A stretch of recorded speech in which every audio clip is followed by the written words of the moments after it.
Welcome to Lifestyle Solopreneur, the community for entrepreneurs who put lifestyle first. Join your host Flavia Barris as she interviews successful lifestyle solopreneurs and shares ideas to help you find the perfect balance between lifestyle, business, and self. Flavia is an attorney, marketing expert, and founder of several online academies. She's been featured in major media including BBC World News, The Wall Street Journal, The New York Post, ESPN Television, and more. Join us for this episode of Lifestyle Solopreneur. Hey, Lifestyle Solopreneurs. Today we get to speak with Diamond Drip. She's an award-winning speaker whose journey has been featured on KQED, Radio News, OnStage Plus Television, The New York Weekly, and loads of podcasts like ours today. With a background in visual communications, business strategy, and a passion for personal growth, Diamond brings a unique blend of creativity, expertise, and energy to every conversation. Her mission? Helping women break free from fear and self-doubt and step boldly into their power. Using tools like human design and gene keys, she guides folks to trust their own intuition, embrace authenticity, and unlock their full potential. As she always likes to say, the limit does not exist, but fear will make you think it does. Welcome to the show, Diamond. Oh my gosh, it's so great to be here with you, being in your energy space. It is fabulous to have you here. And I love that you're an expert in things like human design and gene keys. I mean, these are things that a lot of us listeners are thinking, where have I heard that before? Is that the first time I'm hearing about? What is that? So I think a lot of people have this curiosity piqued. And I'd love to sort of hear how you ended up being in this space and what your story is. For sure. I ended up in this space through my own both personal and professional journey of trying to figure out what my business superpower was. I participated in a clinical trial in August of 2022 that actually healed my depression, and it caused me to really start to look at what's working in my life, what's not. And at the time, I was a business owner of 2 businesses. I was pursuing my visual communications degree, and I'm also a mom. And so it felt a lot like my life was running me instead of the other way around. And I was like, what can I do to change this? So I made the choice to shut down one of my businesses and focus solely on the service-based side of what I love to do, which is helping people. I fear pivoted into business coaching because that was attainable, that was measurable. It was something that if someone came to me at the end of our time together, they would know the things they didn't know. They'd have social media strategy, they'd have a website, they'd have business strategy and ways to implement it. Through that professional journey of figuring out how do I stand out in this super crowded, saturated business coaching world, what's my gift? What's my superpower? And it was through that exploration that I found human design and gene keys. And so for our listeners that maybe have heard a little bit about human design or gene keys, or they think they have, human design is a combination of a few different sciences that put together what I like to call this owner's manual for this body, this vessel in this lifetime. It gives you insight into the gifts that your soul chose to be successful in this lifetime. It gives you insights into areas where you take in energy from your environment. And because the energy that we take in becomes amplified, we start to seek out the external world for consistency in these areas. And so that's where things like conditioning start to happen from our family, from our friends, from the biggest one, society. We're constantly being fed messages that cause us to think thoughts repeatedly, and then those thoughts become beliefs. And so human design gives you a way to take back sovereignty over your beliefs, over what makes you uniquely you, and stand confidently in those things. And so when someone comes to you and they say, okay, I don't know anything, I'm coming from ground zero, blank canvas. Oh, how do I discover my human design? How would you discover my gene keys? How does that work? Is it mental? Is it physical? How how do you do that calculation to figure out somebody's path and sort of their makeup? Yeah, absolutely. So there's really only a few things that you need to discover your human design. You just need your place of birth, your birth date, and your birth time. The birth time is super important because it gives insight into where the planets were in the cosmos at that exact time of birth and in that exact place.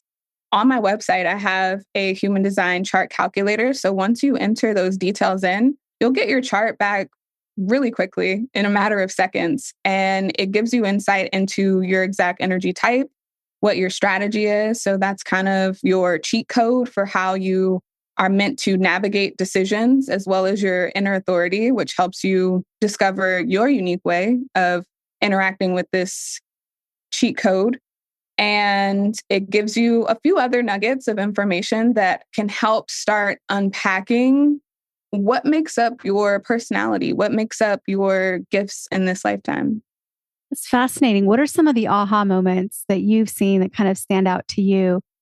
Just looking back at people you've helped and, people who have learned a lot about themselves, what were some of those that were particularly aha quality? Yeah. The ahas really came in around, so every single chart that I pull, it is different. It's unique because we are all different and unique. So always love that first initial instance where I get to just take in the full beauty of who I'm looking at on an energetic level. The most glaring aha I feel like I've had, it has been around people who have emotional authority versus an undefined solar plexus. So I have emotional authority. And so basically what that means is we live our lives in this constant up and down wave of our emotions. And instead of making ourselves wrong for it, like many of us do, when you understand that riding out your emotional wave gives you clarity, it gives you more time to process information and decide if something is right for you. So the biggest ahas that I have are when I help people understand that they're not wrong for having those emotional waves, for having to wait things out, because we live in a culture and in a society that is very microwave. It's very instant gratification. Buy now. I need an answer now. And when I'm able to help people confirm or even validate that they do make decisions better when they take a beat and they let themselves process the information. To that effect, when I help someone understand that their solar plexus isn't defined, we grow up, well, the individuals who have an undefined solar plexus, they grow up taking in the emotions and the feelings of other people around them. And so a lot of them resonate that as children, they were labeled as emotional because they didn't know where the emotions were coming from. And so as a consequence, they would have this short fuse and they didn't know how to separate what energy was theirs and what energy wasn't. And it was just very confusing. And so again, having that sovereignty to say like, okay, let me take a moment. It's all about awareness. The biggest ahas come from that moment of awareness where they're able to recognize like what's mine, what's my stuff, and what's somebody else's stuff that I can actually leave that's holding me back. And for as being a mom, right? Because you're a mom and a lot of us are parents. Most of us have parents. At some point in our lives, we've had parents. And so how does that play into just family relationships between loved ones? Oh, it gives you so much empathy and understanding. So my energy type is different than my daughter's energy type. Her chart has a few things that are different than my own. And so even something as simple as understanding that her heart or ego center is defined and mine isn't. What that says to me as a parent is, of course, parenting is a thing, but giving her the freedom to make her own decisions. She's also emotional authority, but giving her the freedom to make her own decisions and exercise that will. and realizing that as a mom, I would be best served to pick my battles with her, because we hear it often about children who are like, their parents, raise them into adulthood, and their relationship with their child is better post them being a minor. But they always joke of like, oh, so and so, yeah, you always had to let her do her own thing. But if you don't know that that's what's actually aligned for your child, you can actually spend a lot of time and energy trying to force them or will them into things that they're just simply not going to do, or they're not going to resonate with, because they have to try it their own way. They have to get in there and they have to get their hands dirty with whatever it is, as much as we want to help them avoid the long way. Sometimes we have to accept that they have to go the long way. Wow. No, that is amazing. In business, it helps people too. So this isn't just something to understand yourself, but once you understand yourself, you can do everything a little bit differently. So how does being an entrepreneur who is aware of your human design, your gene keys, how does that help you in your journey as an entrepreneur? That awareness is really big. We live in, especially as a coach, we live in a marketing world that is full of do 10 steps to make X amount of money a month, or do these 3 simple things every morning and your day will be set. And while a lot of people, they get caught up in, okay, well, this video or this short said, all I have to do is these 3 things and then I'll be successful. Not everything works for everyone. And so as an entrepreneur, when you know what's actually aligned for you, when you know what makes you authentically you and what makes you stand out from the crowd, you're able to feel into, because there's a lot of wisdom in our body, even if you don't have emotional authority. 6 out of the 7 authorities in human design have to do with a feeling, whether it's a gut feeling from your spleen, whether it's a sacral feeling, that internal whether it's emotional authority, and having that initial and then checking in with yourself over time to make sure that it's still that. When you understand how you make your best, most aligned decisions, you don't jump into things. You don't become subject to what some people have coined as new shiny object syndrome, where someone dangles the new carrot that they say is going to bring you success quickly. And then you veer off the path and you're like, oh, this will get me there sooner. And so you veer off the path of what would work for you organically over time just to chase the new thing. And then when that doesn't work, you're pretty much back at square one, trying the thing that you were already going down the path on. So when you know your unique strengths and gifts, and when you know what's going to work for you, when you know how to make your own decisions from that internal place of groundedness, it just serves you so well, because you get less distracted. You get less caught up in comparison and imposter syndrome and the things that actually hold you back from success. Do you consider this career that you're in to be a lifestyle career? How demanding is it on your calendar, on your schedule? How do you keep yourself balanced? Yes, I do consider it a lifestyle career. And I used to try and fit as much into a day as possible. I like to call myself a recovering type A perfectionist. And now I'm starting to honor my boundaries more. As a solo entrepreneur, especially if this is what you're doing like full time, this is one of those situations where you actually have control over your schedule. Your inner critic, your brain may try and convince you otherwise, that you have to pack in all of these things in a to-do list on a day, but you have every bit of control on what goes onto your calendar. So time blocking is definitely something that serves me well. Having limits on how many of the different tasks get allocated certain hours to, having set work hours. When you are a lifestyle solopreneur, especially when your business involves personal growth, sometimes the lines can get a little blurred, because you're like, I'm not working on this for someone else. I'm working on me. But if it has to do with your work and you don't have hobbies, or you don't have or make time for yourself outside of the personal growth, outside of the things that you're doing inside of your business, working in and on it, then it's a fast track to burnout. So for me, time blocking really helps. Setting work hours and honoring those work hours has been super helpful because I do love what I do. And it is hard to sometimes tear myself away from it. But I know that tearing myself away to give myself the time needed to restock and recharge is what's going to keep me being able to do what I do and love it and not resent it in any way. That's great. I love that. For me, my next question, it's kind of technical. And I guess I'm coming at it from my own perspective because my daughter was born 2 months early, which is pretty early.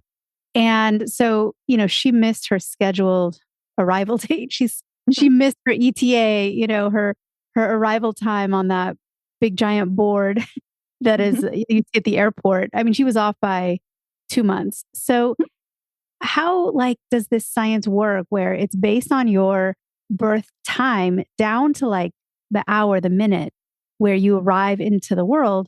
But then we have this variability in how kids are born, where maybe an emergency C-section, someone was kind of in labor and the baby was going to be born in 3 hours kind of naturally. But then the medical team goes in, it's a C-section, it's all of a sudden, and then the kid's born an hour, 2 hours earlier. So how does it all work? Is it because there's that first moment of awareness and then that's what registers with all of what you were saying, the planets are in the sky in a certain spot, the tides are all pulling based on where's the moon, where's the liquid in our body, in our brain? Give me a little bit of the technical aspect because I'm fascinated. Yeah, for sure. So I've actually heard this question asked in human design calls a couple of times. And the answer that has 100% been something that I've heard is that those were not accidents. So one, science, right? Human design is a synthesis of sciences. And so what goes into your human design chart is where the planets were. Well, part of what goes into your human design chart is where the planets were at your exact time of birth and place of birth and date of birth. And that forms your personality side. 88 days before that point, you had another imprint of information. And so that formed your design side, your unconscious side. It doesn't necessarily matter that one science predicted, conception was this date, and 9 months after that is when this child was supposed to be born. A lot of the answers that I've heard experts like Karen Curry Parker say, or even the founder of Gene Keys, Richard Rudd, has said is that the soul was ready at that time to incarnate. It felt as though it had what it needed at that exact moment. And so no matter when it was predicted that the child would be born, that exact imprint that happens at the time of birth and 88 days prior to that, that's what forms the unconscious and conscious side. It's so fascinating, truly. So when people come to you, what is the reasoning usually? So someone finds you and they're interested. Is it usually that they have a crisis in their life? Is it mostly just curiosity? Is it kind of word of mouth? They've done the reading and then they want to find someone like you to help them sort of develop and learn more about themselves. What's the normal path that someone reaches out to find you on? Yeah. So word of mouth is 100% something because I am on podcasts. I am out there online networking and in-person networking on occasion. But the main way that people find me online just through searches and things is they've either had a major health scare, like they burned out their adrenals, things are not clicking. They know that a change is needed because their health is saying so. Ulcers, anxiety, depression, things like that. They know that something needs to change, but they're really stuck and they don't know how to make that change. And everything that they've tried in the past that has been recommended as a generalization, it hasn't felt quite right. It hasn't fit. There hasn't been enough encompassing of them into whatever the recommendation was. And so similarly, when it comes to the business clients who find me, they have tried all of the one size fits all methods. They've tried the do these 10 things and you'll make 15K in your business passively a month. They've seen the ads and got swept up in that new shiny object syndrome. And they just want to find something that works for them, something that takes their gifts and their strengths into account in the plan and not just these overarching generalizations. They want something that is unique to them. I love it. What do you have as sort of words of wisdom for someone who's listening to this podcast? Because, everything's kind of meant to be. So if you're listening and of all the podcast episodes that could pop up on your phone or you can choose from, this is the one you picked. So this means something for you. So Diamond, what do you offer as some kind of inspiration for someone that ran across this, is listening to you now, and is looking for inspiration and motivation? Absolutely. I would say, and it's funny because that saying that I like to say is so on brand. There is no limit whatsoever.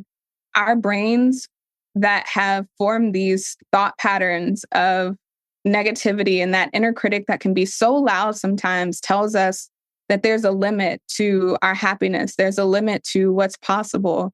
And that's absolutely not true. When we shift and we accept that we are these infinite cosmic beings, we are the stuff of stardust. We make things happen. Law of attraction, as we know, is a real thing. If you put positive thoughts into the universe and you use those and you concentrate your efforts on making things happen, things will happen. Even though the law of attraction works in the opposite way. If you're constantly worrying about something, if you're constantly in fear that something's going to happen, most oftentimes we will find that that's the thing that ends up happening. So recognize that you are absolutely limitless and you are full of this creative cosmic God power. And if you just step into that, you'd be amazed at the things that you can create for yourself. I love it. I feel those words deeply. Diamond, it's been more than a pleasure to have you on the show because your energy and what you bring to the world, it's just awesome. And I know you've helped a lot of people in your work and you'll help many more people in the future. So thank you for all that you do and for spending your time with us today. Thank you. It's an honor to be here. Hey everyone, thank you so much for joining us and I hope you enjoyed the show. Don't forget to subscribe to this podcast, and if you leave a review on iTunes, I promise I will read every single review. If you know someone who makes a full-time living from part-time work, and maybe this is you, please visit lifestylesolopreneur.com to nominate a guest or to nominate yourself. Because remember this, money doesn't buy happiness. But money in the hands of a happy person, there is no greater tool. Today's episode was brought to you by the Get Shift Done program. It's a lifestyle-changing online class to help you define your business and lifestyle ambitions and to set goals in a way you've never experienced before. This class will 10x your daily productivity with methods that will blow your mind. And if you use a coupon code podcast, the class tuition is 99% off. Visit GetShiftDone.com to enroll today.